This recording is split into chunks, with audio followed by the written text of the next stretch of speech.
El pasaje de hoy es Gálatas capítulo 1, versículos 6 al 10. Leamos juntos. Estoy maravillado de que tan pronto os hayáis alejado del que os llamó por la gracia de Cristo, para seguir un evangelio diferente. No que haya otro, sino que hay algunos que os perturban y quieren pervertir el evangelio de Cristo. Mas si aún nosotros, o un ángel del cielo, os anunciare otro evangelio diferente del que os hemos anunciado, sea anatema. Como antes hemos dicho, también ahora lo repito. Si alguno os predica diferente evangelio del que habéis recibido, sea anatema. Pues, ¿busco ahora el favor de los hombres, o el de Dios? ¿O trato de agradar a los hombres? Pues si todavía agradara a los hombres, no sería siervo de Cristo. Amén. En el pasaje de hoy, el apóstol Pablo nos dice algo con gran claridad. Nos advierte sobre un evangelio diferente, y señala con asombro que los creyentes de Galacia se han desviado para seguirlo. En el versículo 6 dice: «Tan pronto os hayáis alejado del que os llamó».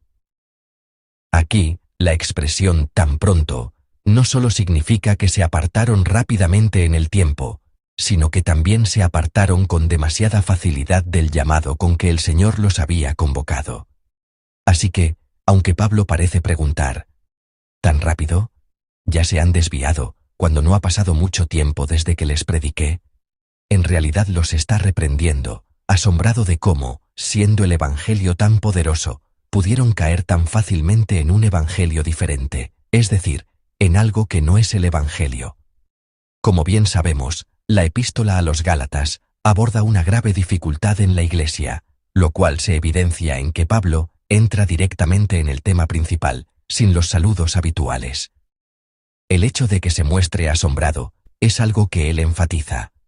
Lo considera algo que no debería haber sucedido y que no ha visto en ningún otro lugar. Uno podría preguntarse cómo pudieron volverse tan rápidamente hacia un evangelio diferente, cuando Pablo se había esforzado tanto en predicarles la verdad. Pero este evangelio diferente, del que se habla aquí, en realidad no es otro evangelio. Es simplemente una mentira. Es correcto pensar que un evangelio diferente es una falsedad, algo que no es la verdad. No es que exista otro evangelio en alguna parte. Por eso Pablo lo dice claramente. No que haya otro, sino que hay algunos que os perturban y quieren pervertir el evangelio de Cristo. Este evangelio diferente parece referirse a la enseñanza de los judaizantes, quienes en ese tiempo intentaban persuadir a los creyentes de Galacia para que adoptaran las prácticas del judaísmo. En aquella época, existía una cultura entre los gentiles que consideraba vulgar o incorrecto mutilar el cuerpo. Y como para convertirse al judaísmo era necesario someterse a la circuncisión, muchas personas, aunque sentían interés, no querían ser circuncidadas debido a esa costumbre. Fue en ese contexto que el evangelio predicado por Pablo, que decía: «Lo importante no es la circuncisión ni la tradición, sino solo la gracia de Jesucristo, la gracia de la cruz que puede salvarnos», hizo que muchísimas personas corrieran hacia la fe. Sin embargo, después de que Pablo se fue, un grupo de judaizantes llegó y los tentó, diciéndoles que la fe sola no era suficiente. Les decían: «Aunque ahora crean en Jesucristo y se digan salvos, si no adoptan las costumbres judías, su fe no tiene verdadero valor». Les insistían en que debían circuncidarse y seguir las tradiciones. Entonces, esta enseñanza se convirtió en un obstáculo en los corazones de la gente, y comenzaron a surgir quienes querían circuncidarse, quienes de hecho lo hicieron, y quienes afirmaban que la tradición judía era esencial. Empezaron a tratar el evangelio de Jesucristo, que es completo en sí mismo, como si fuera insuficiente. Tenían la idea de que el hombre debía hacer algo para lograr su salvación. Por eso, ante un evangelio que no exigía obras humanas, comenzaron a surgir pensamientos como: ¿no será insuficiente la gracia de la cruz de Cristo por sí sola? ¿No deberíamos hacer algo también nosotros? Pero Pablo, al declarar que quien predique un evangelio diferente será anatema, nos enseña que el evangelio de la gracia de la cruz de Jesucristo que conocemos, y que la Iglesia de Galacia conoció, es completo. No tiene ningún defecto, y solo por medio de Jesucristo podemos ser salvos por completo. A través de la gracia de la sangre derramada en la cruz, se reveló el amor perfecto de Dios, y todo lo que teníamos que hacer era creer en ese amor, en el sacrificio de Jesucristo. Lo verdaderamente importante es esto, que el amor de Dios se manifiesta en el sacrificio de la cruz. Que el amor de Jesucristo, quien entregó su propia vida, es la esencia del evangelio que Pablo predicó. Si hubo un evangelio diferente que sacudió a la iglesia de Galacia en aquel entonces, ¿cuáles son las falsas enseñanzas que nos perturban hoy en nuestra vida de fe? He reflexionado detenidamente sobre esto.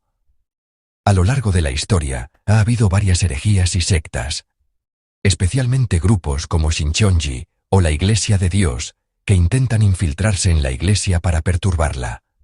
Falsedades que no pueden llamarse evangelio. También ha habido falsos profetas por doquier. Y por supuesto, incluso ahora, en algún lugar, están usando sus artimañas para hacer tambalear a la iglesia. Pero, más allá de estas amenazas que ya conocemos, ¿qué otras cosas podrían convertirse en un evangelio diferente que sacuda a la iglesia y a los creyentes? Quiero que reflexionemos sobre esto. ¿Qué es aquello que, sin ser el evangelio, se infiltra en mí como si lo fuera, y me derriba con tanta facilidad? Al pensar en ello, lo primero que me viene a la mente son los valores del mundo, la corriente del mundo, que se infiltran en la iglesia. Durante un sermón de nuestro pastor principal, la frase «santo derroche» resonó profundamente en mí. Sin embargo, con el tiempo, principios del mundo como la eficiencia, la competencia, la justicia y la recompensa se han introducido en la iglesia. Y no me refiero a la justicia y la recompensa de Dios, sino a la definición mundana de justicia, un criterio que a menudo aplicamos dentro de la comunidad de fe. Pero Cristo nos enseñó un amor que bien podría llamarse un santo derroche. El amor que nos mostró al morir en la cruz. El amor del Padre en la parábola, que abrazó al Hijo pródigo hasta el final. Y el amor del dueño de la viña, que dio la misma gracia tanto al obrero que llegó por la mañana, como al que llegó al anochecer. A través de estos ejemplos, Él nos ha mostrado que este amor es la esencia misma del Evangelio. El Evangelio no es eficiente ni calculador. Lo que se nos ha predicado es un Evangelio que solo puede explicarse a través del amor, pero a menudo intentamos aplicar en la Iglesia los mismos principios con los que funciona nuestro lugar de trabajo. A veces nos fijamos en si algo es eficiente y cuántos resultados podemos obtener en función de nuestro esfuerzo, y hay momentos en que nos apresuramos a juzgar y condenar a otros. Juzgamos a la persona que está a nuestro lado, sentenciando si algo es correcto o no, y muchas veces intentamos exigirle cuentas hasta las últimas consecuencias. Vemos casos en los que, por no poder perdonar una ofensa, las relaciones dentro de la iglesia permanecen rotas durante mucho tiempo. Vemos cómo los valores del mundo, lo que se considera normal fuera de la iglesia, se infiltran con demasiada facilidad y hacen tambalear la esencia del Evangelio que Cristo nos enseñó. Observamos cómo aquello que debería ser normal en la iglesia es reemplazado por la normalidad del mundo, una cultura que se va infiltrando poco a poco en nuestros corazones. Recuerdo lo que me contó un diácono del área en la que serví anteriormente. Es la historia de un hermano menor con el que vivía en un apartamento compartido. Como algunos sabrán, antes existían en la iglesia las residencias para jóvenes, lugares designados para que los jóvenes pudieran vivir juntos. Este es el testimonio de un diácono que vivió en una de ellas. Cuenta que, cuando los hombres viven juntos, a veces surgen roces y se alzan las voces. Un día, tuvo una discusión con su compañero de piso más joven. Mientras discutían, y él reprendía a su hermano, éste le preguntó: «Hermano, ¿de verdad me estás diciendo esto por amor?». El diácono me contó que, en ese momento, sintió como si alguien le hubiera dado un fuerte golpe en la cabeza. Un pensamiento cruzó su mente.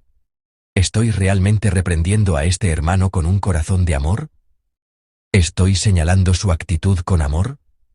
Y al reflexionar, se dio cuenta de que no había amor en él. Y añadió: «Aunque ha pasado mucho tiempo, y ya no soy un joven sino un hombre casado, esposo y padre, y sigo asistiendo a la iglesia junto con ese amigo, ese hermano menor. Parece que él lo ha olvidado, pero yo nunca pude olvidarlo. Incluso al disciplinar a mis hijos me pregunto: ¿realmente tengo amor por este hijo? Al discutir con mi esposa, me pregunto: ¿De verdad le estoy diciendo estas palabras con un corazón que la ama sinceramente? En mi trabajo y en mis relaciones, me pregunto, ¿realmente estoy hablando con un corazón de amor? Dijo que ese fue un momento que lo obligó a hacerse esa pregunta sin cesar. Hoy, en la Iglesia, nos encontramos con muchas personas y nos enfrentamos a diversos ministerios. En esos ministerios, ¿estamos actuando con amor? ¿A las personas que nos rodean, realmente las estamos tratando con ese amor? Dios nos ha concedido la Iglesia, el cuerpo de Jesucristo. ¿Estamos continuando nuestro viaje de fe dentro de ella con un amor sincero? Pienso que, en nuestros días, el otro evangelio podría ser vivir la vida de fe sin amor. Hoy quiero que nos preguntemos si ese otro evangelio, arrastrado por los valores del mundo, se ha infiltrado en nosotros. Quiero que nos preguntemos si aún conservamos ese amor ineficiente, ese santo derroche que Jesús nos mostró al entregarlo todo. Deseo que no permitamos que un evangelio diferente nos robe el corazón. En el pasaje de hoy, se nos advierte que quien predique un evangelio diferente será anatema, y en el versículo 10, Pablo continúa. Pues, ¿busco ahora el favor de los hombres o el de Dios? ¿O trato de agradar a los hombres? Pues si todavía agradara a los hombres, no sería siervo de Cristo. Este versículo 10 va de la mano con el versículo 1. Pablo, apóstol, no de hombres ni por hombre, sino por Jesucristo y por Dios el Padre que lo resucitó de los muertos. Él declara claramente su origen, viene de Dios, no de los hombres. No vino para agradar a la gente, sino para servir a Dios. Espero que hoy nos examinemos y reconozcamos que, si no vivimos en el amor que Cristo nos mostró, no estamos actuando como hijos de Dios. Estoy seguro de que todos los creyentes que están aquí provienen de Dios. Pero ese corazón sin amor que a veces albergamos, influenciado por el mundo, ¿proviene realmente de Dios? ¿No será que, como el falso evangelio de Galacia, busca agradar a los hombres en lugar de a Dios? ¿No me estaré convirtiendo yo mismo en esa persona? Espero que hoy sea un día para reflexionar valiosamente sobre esto. Por lo tanto, los animo a que hoy, en su vida diaria, no busquen el favor de los hombres, sino el de Dios. Miren a los demás con el amor de Jesucristo y vivan como santos, anclados en el verdadero evangelio, no en uno diferente. Espero que su manera de ver a las personas, los ministerios y la Iglesia, no esté contaminada por los valores del mundo, por ese evangelio diferente, sino que se fundamente en los valores de Dios, para que puedan ver todo según su voluntad. Así, en lugar de juzgar o hablar mal de otros, que podamos mantenernos firmes en la verdadera fe, capaces de abrazar a cada persona, cada ministerio y a la Iglesia misma, conforme a la voluntad de Dios,